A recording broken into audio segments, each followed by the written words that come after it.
Pois bem, agora tratemos da responsabilidade criminal. Então, esse trecho ele não tem uma jurisprudência muito ampla.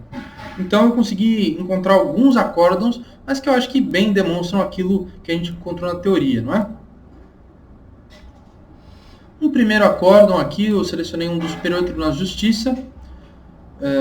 Vou fazer a leitura de forma por extenso aqui. Então, trata-se de um habeas corpus. Nesta linha, indicando as provas coligidas, sem discrepância, a começar pelo laudo do Instituto Médico Legal, excludente da falta de observância de regras técnicas ou omissão de cautelas em tratamento médico, passando pelo depoimento do médico residente que, no ponto, afirma não haver realizado nenhum procedimento, no caso uma citoscopia, na presença do acusado, preceptor responsável pelos residentes da clínica de urologia, que fez apenas acompanhamento indireto do doente. Vamos já para o próximo trecho. É que tão certo e evidente a prova, excludente da prática pelo paciente, o médico preceptor, isso é algo importante que nós entendamos, sobretudo quem não é do direito. O termo paciente dentro do contexto do habeas corpus é diverso do paciente de um ambiente hospitalar. Nesse contexto, ele é aquele a quem o habeas corpus socorre. Então, esse paciente, o médico preceptor, por quem o habeas corpus foi impetrado, ele é excludente a prática por ele de qualquer ato, ação ou omissão de negligência, imprudência ou imperícia, que não é possível outra conclusão senão a de sua completa inocência, revelando-se a ação penal como um mero constrangimento. Pois bem, o que ficou muito claro nesse caso é justamente que ele não teve ele não deu nenhum tipo de orientação, provavelmente estava solitário no polo passivo da ação, e ele não fez senão acompanhamento indireto. Então aqui nós temos um acordo do Tribunal de Justiça de São Paulo, no qual eu vou fazer a leitura também. É uma lesão corporal decorrente de erro médico, né? Então, realização de cirurgia para retirada de órgão da vítima, no caso a faringe. Exame com resultado negativo para neoplasia maligna do paciente. Aqui falta a pontuação. Lesão que decorre da inobservância de regra técnica da profissão. Utilização de falsos exames apontando resultado positivo para a neoplasia para justificar a cirurgia. Crime de uso de documento falso caracterizado. Como a gente pode observar aqui pela ementa, no caso, o médico ou a médica foram salvos pela prescrição. Mas aqui a gente vai ter uma descrição um pouco mais clara do que aconteceu.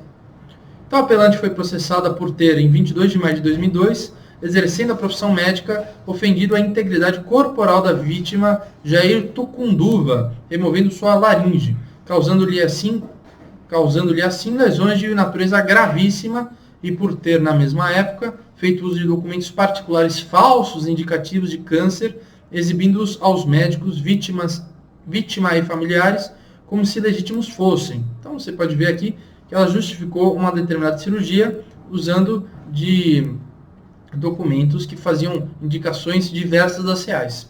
Segundo apurado, a apelante na condição de médica e diante de alguns exames clínicos e relato da vítima, que se queixava de disfonia, disfalgia e aumento de volume do pescoço, desconfiada que se tratava de câncer e sem realizar o prévio exame laboratorial para a confirmação do diagnóstico, com auxílio de um médico residente, submeteu o paciente à cirurgia de retirada da laringe.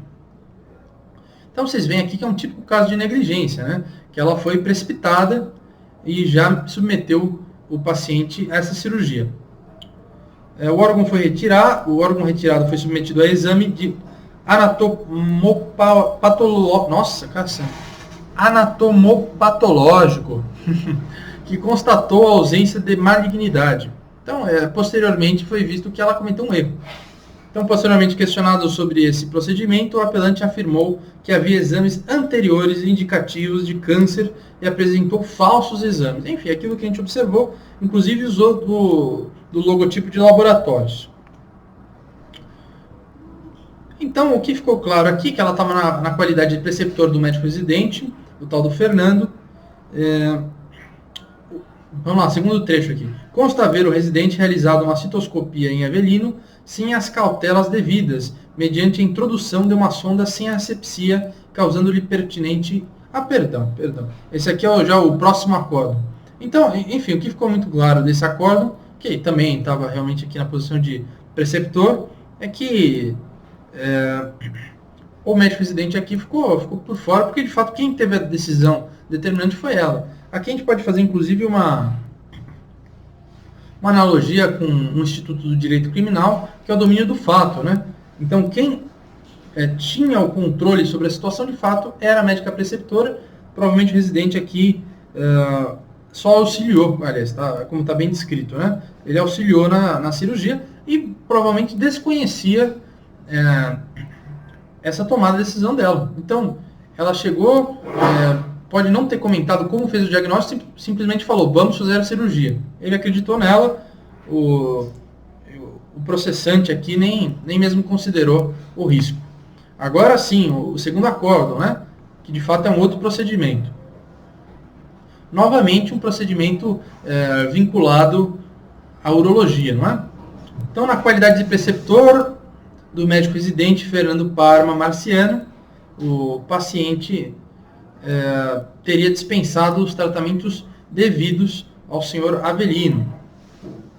Então, vamos lá. Consta haver o residente realizado uma citoscopia em Avelino, sem as cautelas devidas, mediante instrução de uma sonda sem asepsia, causando-lhe persistente hemorragia. Foi instaurado inquérito sem que restasse demonstrada a ocorrência de homicídio culposo e nem que fosse o paciente responsável pelo residente. O paciente, novamente, aqui é o médico preceptor. Nada obstante, sobreveio denúncia, sendo a impetração direcionada ao trancamento da ação penal em curso perante o juízo de direito da 11ª Vara de Belo Horizonte. Então, vamos lá. Indo no foco da questão. Passando pelo depoimento do médico residente, que no ponto afirma não haver realizado nenhum procedimento na presença do médico residente, do médico preceptor, mas sim na do Dr. Luiz Otávio Torres. Então vejam aqui, talvez eles estivessem ambos no polo passivo do processo.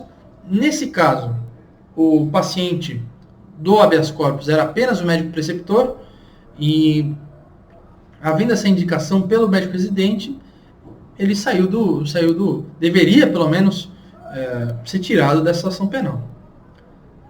Vamos lá. Já o paciente, o médico preceptor, sem negar a condição de preceptor, desde 76, da Clínica de Urologia do Hospital Governador Israel Pinheiro, também esclarece não haver atendido o paciente, fazendo apenas acompanhamento indireto, caso tão certo e evidente a prova, excludente da prática pelo paciente de qualquer ato, ação ou omissão de negligência, imprudência ou imperícia.